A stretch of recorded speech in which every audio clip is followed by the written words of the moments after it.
Good afternoon. Good afternoon. कौन ही section हम लोग पढ़ रहे थे?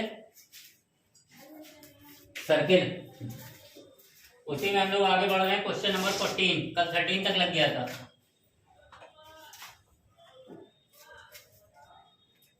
यहाँ लिखा है find the equation of circle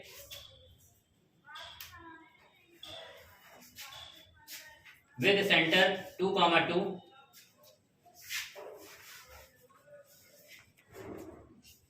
and ये भी लग गया था कल 15 बताना है। Caret does the point -2.5, 3.5। ये पॉइंट है -2.5, 3.5। कह रहा है कि क्या ये पॉइंट जो है सर्किल के अंदर लाई करता है, सर्किल के बाहर लाई करता है या बाउंड्री पे लाई करता है। ये सर्किल दिया है x² + y² = 25। इस सर्किल का सेंटर क्या होगा? जब कोई सर्किल x² + y² = r² के फॉर्मेट का होता है तो उसका सेंटर होता है 0,0। रेडियस कंपेयर कर देंगे, r² = 25 तो r = 5। ये हो गई इसकी रेडियस। अब इस सर्किल के सेंटर से ये जो पॉइंट दिया हुआ है इसके बीच में डिस्टेंस फार्मूला लगाएंगे और डिस्टेंस निकालेंगे। अगर डिस्टेंस जो है इस रेडियस से ज्यादा आ जाती है तो इसका मतलब है कि ये पॉइंट जो है सर्किल के बाहर लाई करेगा, कम आ जाती है तो सर्किल के अंदर करेगा, और अगर इसी रेडियस के बराबर आता है तो ये पॉइंट जो होगा सर्किल की बाउंड्री पे लाई करेगा। तो सबसे पहले हम लिखेंगे 2.5, 3.5, 0, 0। डिस्टेंस लगा लेंगे d = -2.5 - 0 का स्क्वायर + 3.5 - 0 का स्क्वायर √ या यहाँ करते हैं d²। -2.5 का स्क्वायर करेंगे तो आएगा 6.25, इसका आएगा 12.25, ऐड कर देंगे आ जाएगा 18.25, 18.50। अब यहाँ पे d² 18.50 आ रहा है और रेडियस का स्क्वायर कितना है? r² 25। हम यहाँ पे देख रहे हैं कि जो रेडियस है r² ये ग्रेटर देन है d²। तो अगर r² d² से बड़ा है तो r भी d से बड़ा होगा। इसका मतलब हो गया कि रेडियस जो हो गई वो बड़ी है इस पॉइंट के डिस्टेंस से। बात समझ में आ रही है? इसका मतलब है कि ये जो पॉइंट होगा ये सर्किल के अंदर लाई करेगा। हमने जैसा कि बताया कि सबसे पहले क्या करेंगे, सेंटर से इस पॉइंट की डिस्टेंस निकालेंगे। अगर वो डिस्टेंस जो है रेडियस से ज्यादा आती है तो पॉइंट बाहर लाई करेगा, रेडियस से कम आती है तो अंदर लाई करेगा। तो यहाँ पे रेडियस से कम आ रही है तो ये पॉइंट लाई करेगा सर्किल के अंदर। लिखेंगे पॉइंट लाई इनसाइड सर्किल। उतार लो।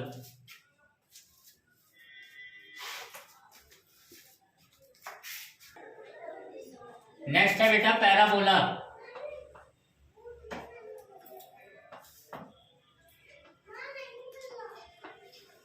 हिंदी में इसको बोलते हैं परवलय।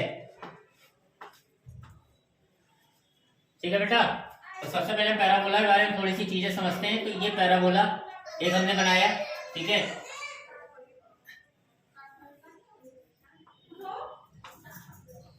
ये जो होता है इसको बोलते हैं पैराबोला का वर्टेक्स। ये जो होता है वर्टेक्स यहां पे होता है, इसको बोलते हैं फोकस। इसको एस से रिप्रेजेंट करते हैं। ये जो लाइन होती है इसको बोलते हैं डायरेक्ट्रिक्स,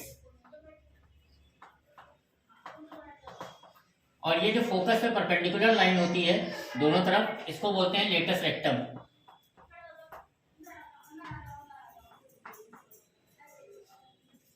समझ में आ रही बात?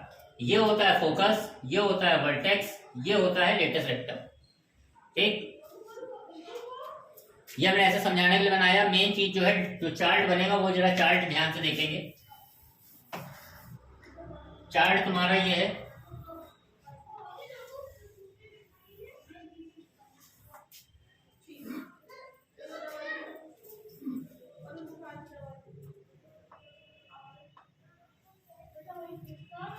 सबसे पहले यहां एक्सिस है, ये तुम्हारा फोकस है, ये वर्टेक्स है,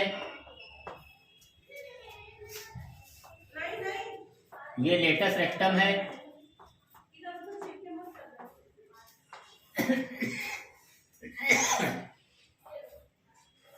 और ये डायरेक्टिक्स,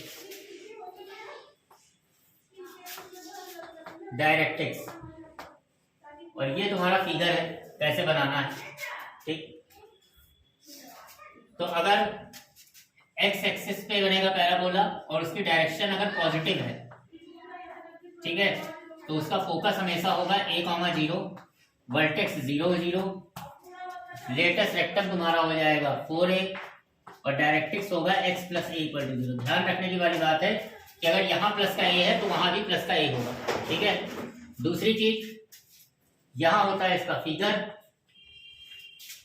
और एक और लाइन बना देंगे, ये हो जाएगी इक्वेशन। फिगर इसका बनेगा ऐसे, जो अभी हमने बनाया था डायग्राम वो इसी चीज का बना था, इस तरह ये बनेगा फिगर, और इक्वेशन हो जाएगी y² = 4ax।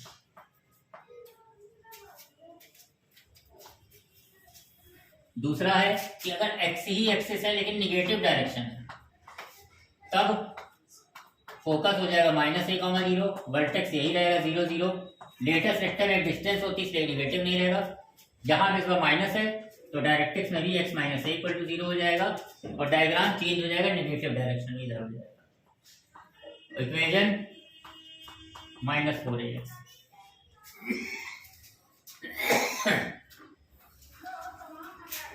तीसरा है y एक्सिस की अगर पॉजिटिव डायरेक्शन बनता है तो फोकस होगा 0, a, वर्टेक्स 0 0 होगा, लेटेस्ट रेक्टम वही होगा 4, और चूंकि y एक्सिस के डायरेक्शन है इसलिए y + a = 0, और पैराबोला इस बार ऐसे बनेगा, ऊपर y एक्सिस की होगा, और इक्वेशन हो जाएगी x² = 4ay। यह है y एक्सिस की नेगेटिव डायरेक्शन, तो यहाँ हो जाएगा 0, -a 0 0, ये यही रहेगा 4a, यहाँ y - a = 0 हो जाएगा, और ऐसे बनेगा x² = -4। उतार लो। इसके अलावा एक कंडीशन होती है बेटा, ठीक है, पैराबोला के लिए सारे जितने भी हम कोनिक सेक्शन पढ़ रहे हैं, कोनिक सेक्शन के अंतर्गत जो पीएस होता है, ये पीएस = होता है ईपीएम। ये आप लोग याद कर लीजिएगा, पीएस = होता है ईपीएम। फॉर पैराबोला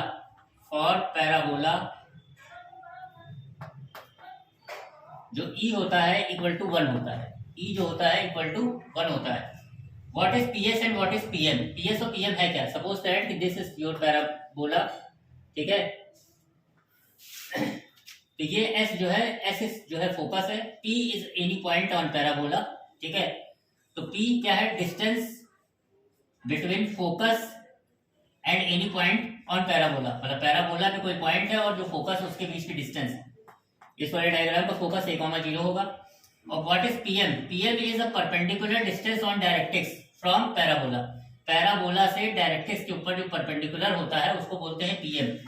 तो जो पैराबोला का केस होता है उसमें ये जो पीएस होता है इस पीएम के बराबर होता है। फॉर पैराबोला पीएस = पीएम होता है, ठीक है। तो when ever you have the equation of PS, the equation of directrix, ठीक है, एंड फोकस, जब कभी भी आपको डायरेक्ट्रिक्स की इक्वेशन दी हो और फोकस दिया हुआ हो, then you always use this equation, ठीक है, तब आपको हमेशा इसी इक्वेशन को यूज करना है। पैराबोला की इक्वेशन अगर आपको निकालनी है और उसके लिए हमेशा डायरेक्ट्रिक्स की इक्वेशन दी गई हो और साथ में फोकस दिया हो, तो हमेशा इस इक्वेशन का यूज करते हैं, जहां पे ई की जगह 1 रख देंगे। अब पैराबोला के अलावा जो है एलिप्स दिया हुआ हो या हाइपरबोला दिया हो, तब यही लगते हैं, वहां पे ई की वैल्यू आपको दी होगी। E is the eccentricity. और what is eccentricity? Eccentricity is the ratio of PS and PM. PS और पीएम का जो रेशियो होता है उसको इसेंट्रिसिटी बोलते हैं।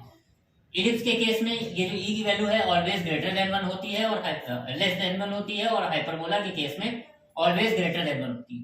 ई की वैल्यू हाइपरबोला के केस में हमेशा 1 से ज्यादा होगी और इलिप्स के केस में हमेशा 1 से कम होगी। And in the case of parabola it is always equal to 1। और सर्किल के केस में इक्वल टू 0 होता है, याद रख लीजिएगा। अब जैसे आपका क्वेश्चन दिया हुआ है, एक्सरसाइज पे हम आ जाते हैं।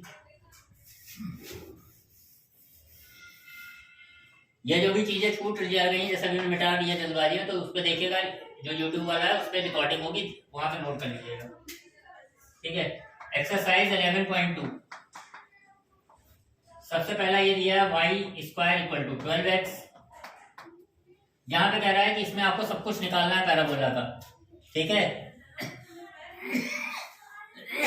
सब कुछ से हमारा मतलब होता है कि डायरेक्ट्रिक्स निकालना है, फोकस निकालना है, एक्सेंट्रिसिटी निकालना है, ये सब वर्टेक्स निकालना है। तो इसकी कंपेयर कर देंगे। जनरल इक्वेशन जो है y square equal to 4ax। x का कोफिशिएंट 4a है, यहाँ पे x का कोफिशिएंट 12 है, तो 4a इक्वल टू हो जाएगा 12, तो a इक्वल टू हो जाएगा 3। तो सबसे पहले लिखेंगे फोकस। फोकस हो जाएगा a,0 यानी दैट इज 3,0। वर्टेक्स हमने अभी चार्ट बनवाया था, उसमें लिखा है कि जब भी y square equal to 4ax का फॉर्मेट होगा, वर्टेक्स हमेशा 0 0 होगा। डायरेक्ट्रिक्स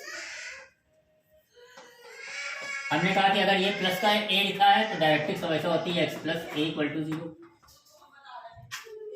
इसके बाद होता है लेटस रेक्टम। लेटस रेक्टम हो जाएगा 4a दैट इज 12। इसके बाद होता है एक्सिस। इसकी एक्सिस क्या है? ये अबाउट एक्स एक्सिस है, अबाउट एक्स एक्सिस। अगर अबाउट एक्स एक्सिस है तो y इक्वल टू 0, ये भी लिख सकते हैं। ठीक है, समझ में आया बेटा?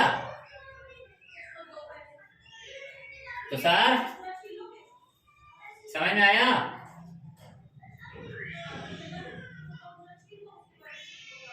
समझ में आया नहीं आया? बता लो। क्वेश्चन नंबर 2, ये लिखा है y square equal to 6y। Compare करेंगे भाई, y square equal to 4a, 6x not y square, सवाल ही गलत लिख दिया। ये है x square equal to 6y। Compare करेंगे x square equal to 4ay से, तो 4a equal to 6, it means a equal to 6/4 that is 3/2। तो सबसे पहले लिखते हैं फोकस। फोकस कौन f से लिख रहे हैं तो समझ जाइएगा फोकस है। फोकस हो जाएगा, अगर अलोंग, यहाँ चूंकि एक्स स्क्वायर इक्वल टू लिखा है, इसका मतलब है ये अलोंग y एक्सिस है, तो फोकस हो जाएगा 0,a 3/2। वर्टेक्स 0,0। डायरेक्ट्रिक्स ये हो जाएगा y प्लस a 3/2। इसके बाद होता है लेटस रेक्टम। लेटस रेक्टम हो जाएगा आपका 4a दैट इज 6। इसके बाद हो जाएगा एक्सिस, क्योंकि ये अलोंग y एक्सिस है, along y axis, along y axis, इसका मतलब है x इक्वल टू 0। इसी के बाद बाकी सारे पार्ट सेम एक ही जैसे, इसमें सारे नहीं बता रहे। क्वेश्चन नंबर हम डायरेक्टली आपको बता रहे हैं 6 है X square equal to -9y। X square equal to -9y। Compare जब भी करेंगे हमेशा प्लस वाली इक्वेशन से करेंगे, ये नहीं कि माइनस वाले से कर देंगे। कंपेयर प्लस से ही करना है। तो x square equal to 4ay, तो 4a equal to 9, a equal to हो गया 9/4। ठीक है, 4 इक्वल टू -9 नॉट माइनस, तो a इक्वल टू -9/4। तो फोकस हो जाएगा 0, -a 9/4, ये हो गया फोकस। फिर हो गया वर्टेक्स 0,0। डायरेक्ट्रिक्स ये होता है, क्योंकि अलोंग y एक्सिस है तो y -9/4 इक्वल टू 0। फिर एक्सिस अलोंग y एक्सिस, इसका मतलब है कि x इक्वल टू 0। और लेटस रेक्टम ये होता है 4a। 4a करेंगे तो कितना आ जाएगा बेटा? -9 लिखा है या 4a, लेकिन लेटस रेक्टम एक डिस्टेंस होती है, इसलिए हमेशा पॉजिटिव लिखा जाता है 9।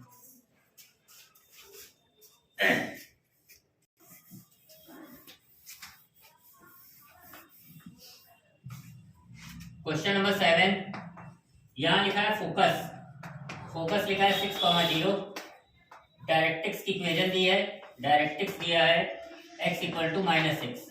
ठीक है बेटा, तो हमने क्लास में इसको डायरेक्ट मेथड से बताया था। ठीक है, हम लोग यहाँ पे थोड़ा अलग लगाएंगे तो देखेंगे कि अभी हमने आपको फॉर्मूला बताया था PS equal to PM parabola के केस में। तो इसमें होता क्या है कि हम ऐसे इस तरह का डायग्राम बनाएंगे, जो फोकस दिया है यहाँ लिख देंगे S, ये हो जाएगा 6,0 फोकस को, और फिर यहाँ पे ये पॉइंट मानते हैं, इसको हम XY मानेंगे, और ये PM, ये डायरेक्ट्रिक्स है तुम्हारी, डायरेक्ट्रिक्स की इक्वेशन दी है x + 6 = 0। ठीक, तो यहाँ लिखेंगे for parabola PS equal to PM, PS equal to और PM है तो दोनों तरफ स्क्वायर कर दो तो हो जाएगा PS square equal to PM square. ठीक, दोनों तरफ स्क्वायर कर दिया। अब PS स्क्वायर है क्या, डिस्टेंस, दोनों के बीच की डिस्टेंस निकालो तो हो जाएगा x - 6 का होल स्क्वायर और y - 0 का होल स्क्वायर। होल स्क्वायर करने के पीछे रीजन है कि अंडर रूट नहीं लेना पड़ेगा, क्योंकि डिस्टेंस फॉर्मूले में अंडर रूट होता है, स्क्वायर करने में तो लेना नहीं पड़ेगा।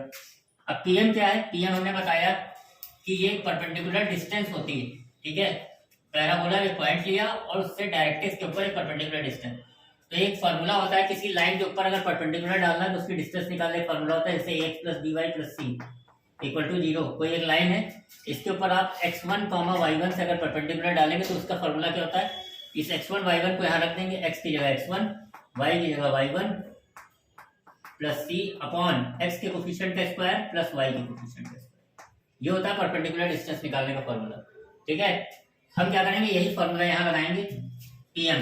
अब हमको इस लाइन के ऊपर परपेंडिकुलर डालना है इस पॉइंट से, तो x की जगह x रख देंगे तो x ही रहेगा, y की जगह y रख देंगे, y है ही नहीं, तो 6 अपॉन x के कोफिशिएंट का स्क्वायर प्लस y के कोफिशिएंट का स्क्वायर, बाकी पूरे पे PM पे स्क्वायर लगा तो इधर स्क्वायर। ये हो जाएगा, होल स्क्वायर खोल देंगे तो हो जाएगा x square plus 36 minus 12x plus y square. इधर कितना हो गया, x + 6 का होल स्क्वायर, नीचे 1 का स्क्वायर, 1 का स्क्वायर कोई मतलब ही नहीं है, तो x + 6 का होल स्क्वायर मतलब x square plus 36 plus 12x, x square और 36 इधर दोनों तरफ कट गया, ये हो गया y स्क्वायर माइनस का 12x उधर भेज दिया तो हो गया 24x। ये है पैराबोला की रिक्वायर्ड इक्वेशन। ठीक, अब इसी को अगर हम शॉर्ट फॉर्म में अगर करते थे, ये तो हमने लंबा प्रोसेस है, जो एक सही तरीका है आप ऐसे ही लगाना चाहिए, लेकिन अब एक शॉर्ट में अगर करते हैं तो सारे सवाल नहीं, लेकिन अगर फोकस a,0 के रूप में अगर दी हुई है और डायरेक्ट्रिक्स आपको जो आपका जो हमने चार्ट बनाया उस फॉर्मेट में अगर ये लिखा हुआ है, तो यहाँ फोकस a,0 दिया हुआ है, इसको अगर हम इधर ले आएंगे तो हो जाएगा x + 6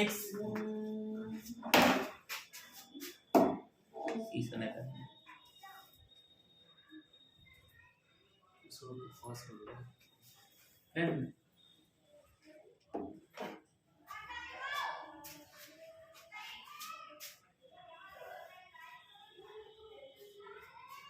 ठीक। तो यहाँ पे जो डायरेक्ट्रिक्स लिखी है ये x + a = 0 के फॉर्मेट में लिखी है और ये a,0 लिखा हुआ है। तो अगर डायरेक्ट्रिक्स जो है x + a होती है और पैराबोला a,0 होता है तो ये y² = 4ax के फॉर्मेट का होता है, y² = 4ax। a की वैल्यू यहाँ पे 6 है तो यहाँ डायरेक्ट रख देंगे तो y² यहाँ 6 रखेंगे तो 24x ये आ जाएगा। ठीक है, लेकिन ये बहुत ही ज्यादा शॉर्ट होता है तो हो सकता है नंबर कट जाए। ठीक है, तो ये पूरा मेथड है लगाने का। अच्छा, इससे केवल वही सवाल लग सकते हैं जो चार्ट में हमने लिखा है, डायरेक्ट जनरल फॉर्म में लिखे, लेकिन अगर इक्वेशन मान लो यहाँ पैराबोला की लिखी होती है x + 3y = कुछ, या x + -3y + 6 = 0 और यहाँ फोकस जो है दोनों कोऑर्डिनेट दिए होते 2, 3, तो हमेशा ऐसे ही लगेगा, उस डायरेक्ट फॉर्मूला से नहीं लग सकता। ठीक है।